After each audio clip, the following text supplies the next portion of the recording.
Ivan the Terrible was installed in the center of Vologda. The governor of the region called him a conquering king in a good way. Ukraine has received additional Storm Shadow missiles from the UK for strikes deep into Russia, Bloomberg told the agency. The days of Maduro's presidency in Venezuela are numbered, Trump said. The media reported that the United States is preparing military infrastructure in the Caribbean. I welcome everyone who watches the Rain TV channel. It's 15 o'clock in Moscow. My name is Tikhon Gyadko. The time of the afternoon news.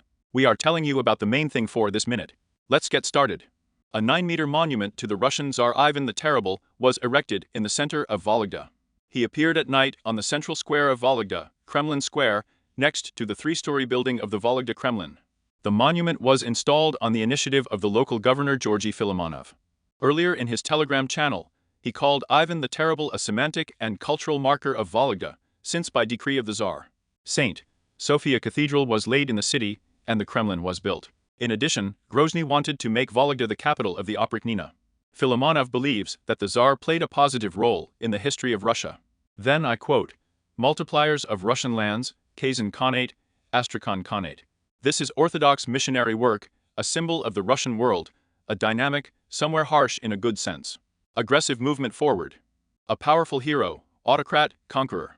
Not to the right, not to the left, but forward." End quote. The grand opening of the monument to Grozny will take place tomorrow on National Unity Day. By the way, this is at least the 5th monument erected in Russia, in honor of Ivan the Terrible, and earlier.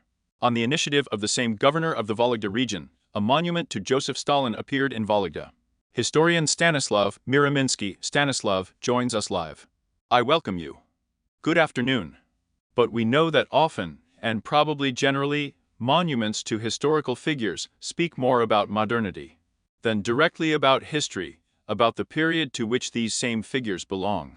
What does the opening of such a pompous 9-meter monument to Ivan the Terrible say about our historical period today? Well, I think I should say right away that this is not the first monument to Ivan the Terrible in Russia. And the first one was erected in the 16th year, that is, in general, for quite a long time in Oral. It speaks more about the period. Yes, absolutely. I think this speaks to the desire of some, at least, of the Russian authorities, to rhyme the present time with the Stalinist period. Because, of course, there was also a certain cult of Ivan the Terrible under Stalin. Let's recall at least the famous Eisenstein's ideology films, and monuments were not put up. But Ivan the Terrible was also significant in the memorial space, then and now, in general. I think they are trying to revive it in many ways. In other words, here it is a monument to Grozny, which to some extent is a 9-meter monument to Joseph Stalin. Indirectly, I think so. But we must understand that after all, a formidable figure is very difficult for Russia. You have tested the words of Governor Filimonov about the annexation of the Kazan Khanate. And it is clear that, let's say in Tatarstan, the attitude towards Grozny is even in modern Tatarstan. But it is significantly different than in Vologda, for example, or in Oral, where the first monument was erected for obvious reasons, because there the annexation of the Kazan Khanate, well, let's just say, is still viewed in historical memory differently than in other regions. And as far as the figure of Ivan the Terrible is in general a figure in Russian historiography, we are discussing it in a discussion or something. Or his assessment is quite unambiguous. No, it is clear that there are a lot of discussions about any significant historical figure, and Ivan is no exception here. Actually, even the nickname itself is terrible. It's not lifetime. It appeared at least 100 years after his death. And, in general, was by no means initially positive. It was a distinctly negative marker in the historical memory of the Russian state. Yes, it already shows debatable.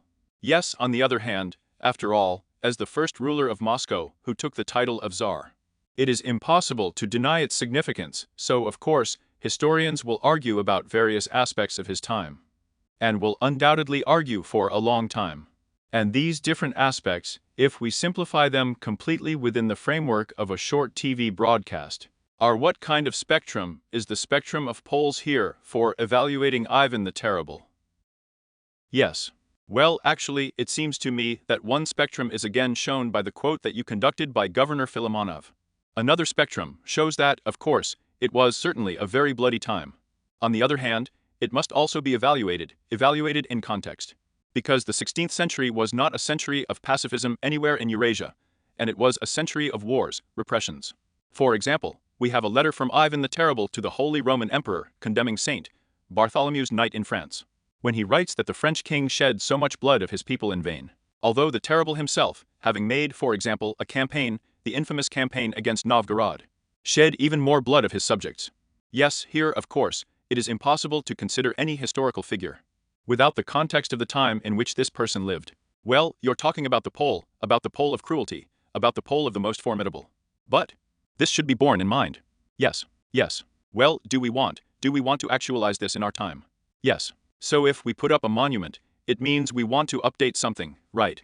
To actualize the conquest, to actualize the political culture, let's say, of that time with repression. Yes, this is one moment.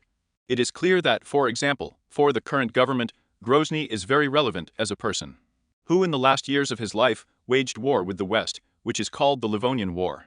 But the problem is that this war turned out to be very unsuccessful in the end, despite the first successes.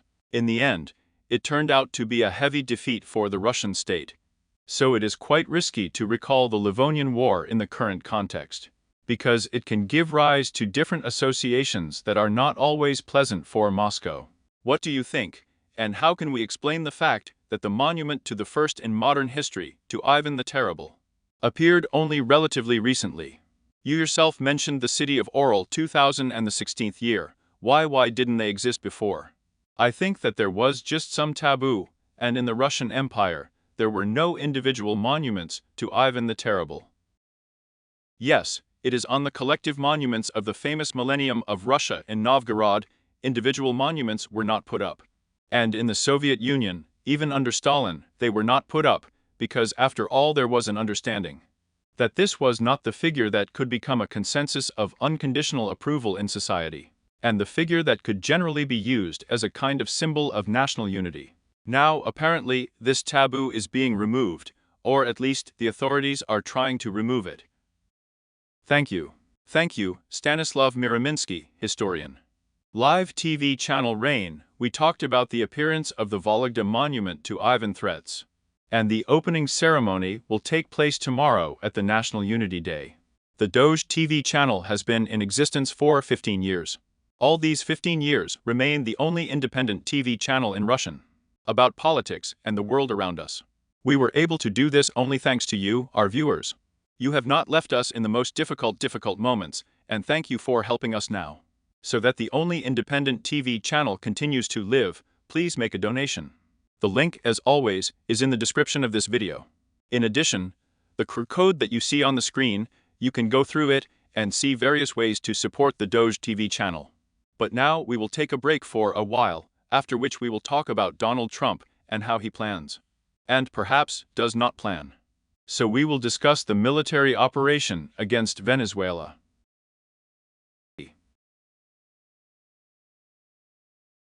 Chinese oil refineries are abandoning Russian oil, Bloomberg writes.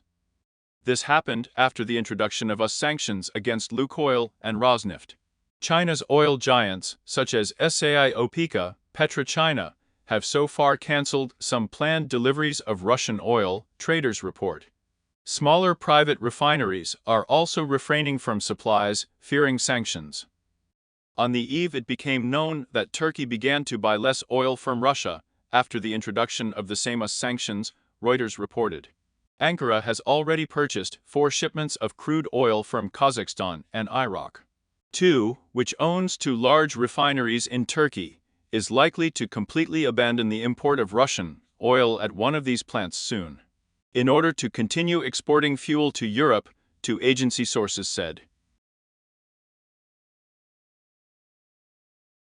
The United States has enough nuclear weapons to blow up the world 150 times. Donald Trump said in an interview with CBS.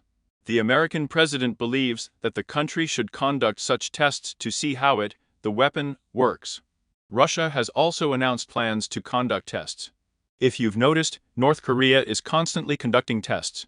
Other countries are conducting tests. We are the only country that does not conduct tests, and I do not want us to be the only country that does not conduct tests. Continuing his bellicose rhetoric, Trump said in the same interview that the days of Venezuelan President Maduro are probably numbered. At the same time, he did not answer the question whether the United States plans to take any military action against Venezuela. Maduro, who the U.S. faced charges for drug trafficking, had earlier accused Washington to impose regime change. According to him, the goal is the seizure of Venezuelan oil. On the eve, it became known that the United States is preparing military infrastructure in the Caribbean, including upgrading an abandoned Cold War base near Venezuela. This was reported by Reuters. According to journalists, this may indicate preparations for possible military actions on the territory of Venezuela. Let me remind you that since the beginning of September, the United States has been attacking ships in the Caribbean Sea, on which, according to American intelligence, drugs are transported. Trump publicly accuses Venezuelan President Nicolas Maduro of complicity in the global drug trade. Last week, Maduro turned to Putin for military assistance. Let's discuss what is happening.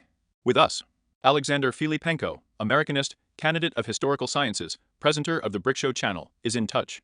Greetings to Alexander. Tikan, hi. We are with you. So, we don't seem to have a very good connection. Let's hope it gets better. Yes, let's hope that everything is okay.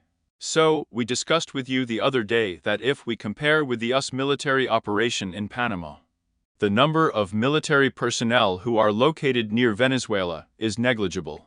It is not incomparable with the size and number of the population of Venezuela. Nevertheless, tension is increasing every day. And there are some specific movements of the military. Here is the arrangement basis. What does all this lead to, in your opinion? But it seems that it is really, in fact, worth believing the words of Donald Trump that something will happen. At the same time, he really does not answer the question of exactly how they will act in the United States. Explaining to a journalist in an interview, he said that, of course, I will not tell journalists whether there will be an operation or not. Nevertheless, obviously, is the maximum pressure on the regime of Maduro. And I must say that several representatives of the Trump administration have already said the following. If I were in Maduro's place, I would already pack my suitcase and go somewhere to Russia. Well, as a matter of fact, this is exactly what they are calling for. Donald Trump strongly hopes that this pressure will work in order to recruit a sufficient number of military personnel inside Venezuela who would support, for example, Maria Corina Machado, the opposition leader of Venezuela, who recently received the Nobel Peace Prize. She is in Venezuela. She is in hiding. She is constantly being threatened, but nevertheless she is in Venezuela according to various information, according to sources. There is a version that she is, for example, in a closed American embassy in Venezuela, because there is a building. The building is even guarded, but the staff of the diplomatic mission simply do not work there. And Donald Trump, the American administration, clearly expects that enough forces will be gathered from inside Venezuela in order to change the domestic political situation so that the United States does not have to actually land Marines and, in general, somehow militarily influence the Maduro regime. But at the same time, it must be said that now everything is traffic. For example, everything that concerns the US military and everything that concerns American ships that are in close proximity, and even the closure of airspace over Puerto Rico, for example.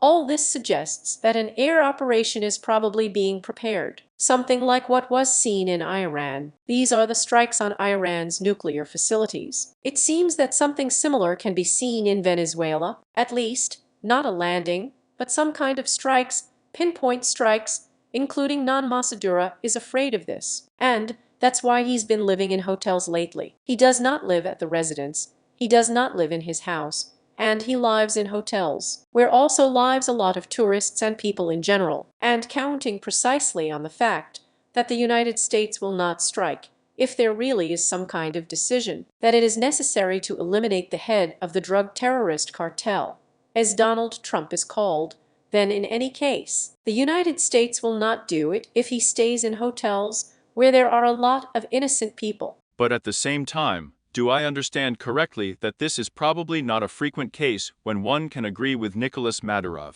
who on the one hand says that Washington is trying to change the regime in Venezuela, and on the other hand says that Washington's goal is the Venezuelan oil fields? Well, it's really impossible not to pay attention to the fact that Venezuela has the largest proven oil reserves. It is very important to emphasize that it is the proven oil reserves that are more than in Saudi Arabia, more than anywhere else explored, because, for example, Saudi Arabia does not let anyone in to find out what is the actual amount of oil there is. Venezuela has more gold than all of Africa. There is less gold in all of Africa than in Venezuela alone. Well, plus Venezuela claims a certain maritime territory which has been disputed for more than 100 years with Guyana, and there are also very large oil deposits there. Therefore, there is probably a real interest here, and plus those very rare earth metals, about which Donald Trump talks so much. There are also a very large number of deposits in Venezuela, but at the same time, Donald Trump always emphasizes the same amount of drugs that pass through Venezuela, the amount of drugs that are delivered through Venezuela to the United States, and which are controlled by various narco-terrorist cartels, primarily Aragua trends from Venezuela, but at the same time they work, including in Colombia. Well, they're killing millions of Americans, as Donald Trump says. Every boat strike that these strikes take place in the Caribbean, often very close to the shores of Venezuela, saves the lives of hundreds of thousands of Americans, as Donald Trump says. And, as a matter of fact, Donald Trump introduces Nicolas Maduro to American citizens, the head of this drug terrorist cartel. And here, too, it is difficult to disagree with Donald Trump that, in general, there is a certain feeling that these drug terrorist cartels operate very freely and openly in Venezuela, especially with regard to, for example, the same gold. The Gordo-Orinoco Arc was discovered by Nicolas Maduro for the development of gold, and there are some of the largest reserves of gold. But at the same time, this gold goes exclusively through black markets. It gets to the Persian Gulf countries. The state has nothing to do with this in any way. How do they relate to what is happening in the United States if we talk about the political elites?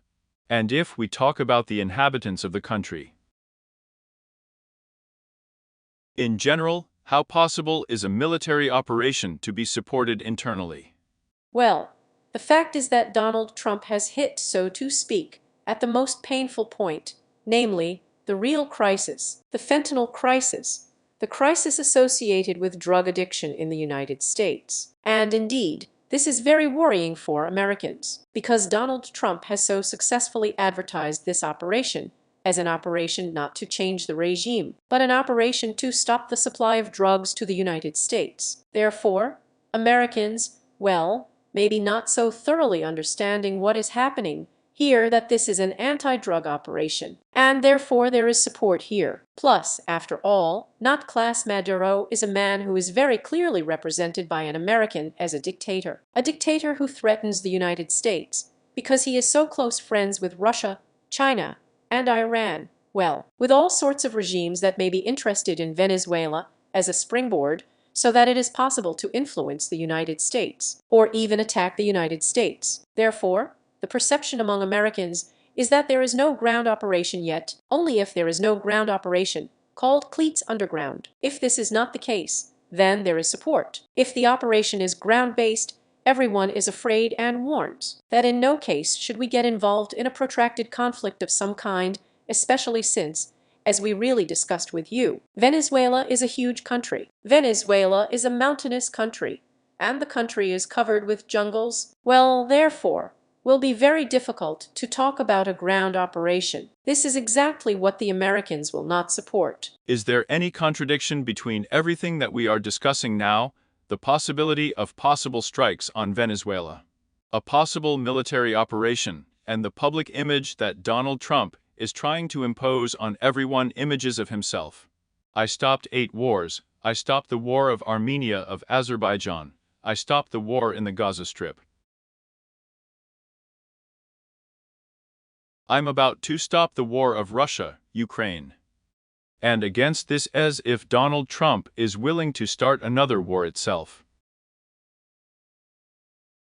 Indeed, it seems that this is a complete contradiction. Also, to call the Ministry of Defense the Ministry of War, although this is still a self-designation, after all, the Congress did not approve it, but it really goes a little contrary to the image of the President of the world. Nevertheless, there is one.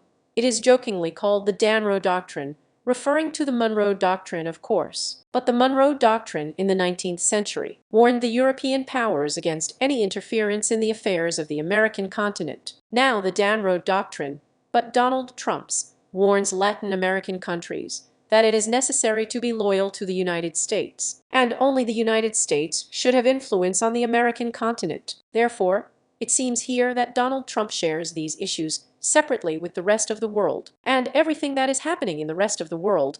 It really needs to stop all wars and so on and so on. But on the American continent, if there is something that threatens the lives of Americans, then, of course, it is necessary to act militarily too. Moreover, this is presented as a threat to the national security of the United States. Wars that do not pose a threat need to be stopped, and if someone or something poses a threat to the national security of the United States, of course, it needs to be stopped immediately. Well, accordingly, this includes military operations if necessary, that is, military intervention if necessary. So Donald Trump himself doesn't see any contradiction here, and just as he sees no contradiction in the fact that, yes, peace must be established through force, and therefore the name of the Ministry of War should suit, according to Donald Trump, all those who vote for the Nobel Peace Prize. And, as a matter of fact, that's why operations on the American continent, as Donald Trump believes, if some countries threaten the national security of the United States, should be acceptable. If I may, in conclusion,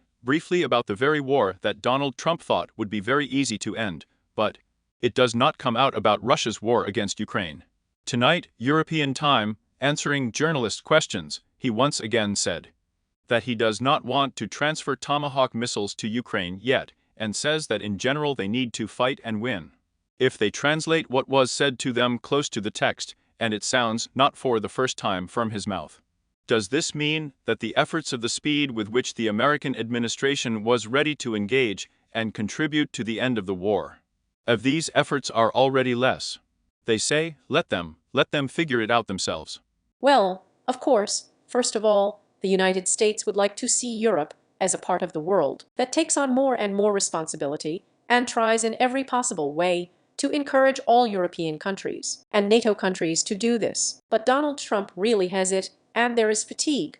There is a feeling of the impossibility of completion. Donald Trump also talked in an interview for 60 Minutes about ending wars through trade. He believes that Vladimir Putin wants to trade the us much more, and therefore, if there are any proposals from the United States, then he will definitely stop. But it seems that we have already heard all this about 6 months ago. That is, really there is some feeling that the approach to the second round takes place. At the same time, the pressure that Donald Trump shows is primarily economic. Well, sanctions are being considered. Some additional sanctions. This all seems to go in parallel to the issues that Donald Trump is now much more concerned about, much more interested in. But this is the same American continent and the Asia-Pacific region, of course. So there is a feeling that, yes, now everything has been postponed, not even to the background, but to the 3rd, 5th, or even 25th. The plan due to the fact that now it is not a subject that is actively involved in Donald Trump. Thank you. Always welcome on the air. Alexandra Filipenko, American candidate of historical sciences, presenter of the YouTube channel Breck Show. Well, by the way, in continuation of what Alexandra said, the Latin Times reports that Venezuelan opposition leader Maria Corina Machado, a Nobel Peace Prize laureate, called on Trump to escalate militarily, because she believes this is the only way to overthrow Maduro. Increasing pressure, escalation of the conflict is the only way to make Maduro understand that it is time for him to leave and promote a peaceful and orderly transition of power. Machado promises that hundreds of thousands and watch the live broadcast of the Doge TV channel. Also from the news of the day, a dissident, a human rights defender of the co-chairman of the Moscow-Helsinki group, Valery Borshev, died. He was 81 years old. In Soviet times, Borshev was a member of the Alexander Solzhenitsyn Foundation for Assistance to Political Prisoners in the late 80s. He joined the Moscow-Helsinki Group, was a deputy of the Moscow City Council, was a deputy of the State Duma, was a member of the group of Deputy Sergei Kovalev, who since December of the 94th year worked during the war in Chechnya, documented human rights violations and the consequences of the fighting, and also participated in negotiations during the time of the terrorist attack in Budanovsk in the 95th year. Borshev is the main initiator and author of the law on public control. It was thanks to this law that public monitoring commissions appeared, whose members visited Russian pre-trial detention centers and colonies. In fact, it was thanks to Borshev that public control over places of deprivation of liberty appeared for the first time in Russia. For a short period of time. That's it for me. Thanks to everyone who spent these 30 minutes with us. Do not forget to like this broadcast and subscribe.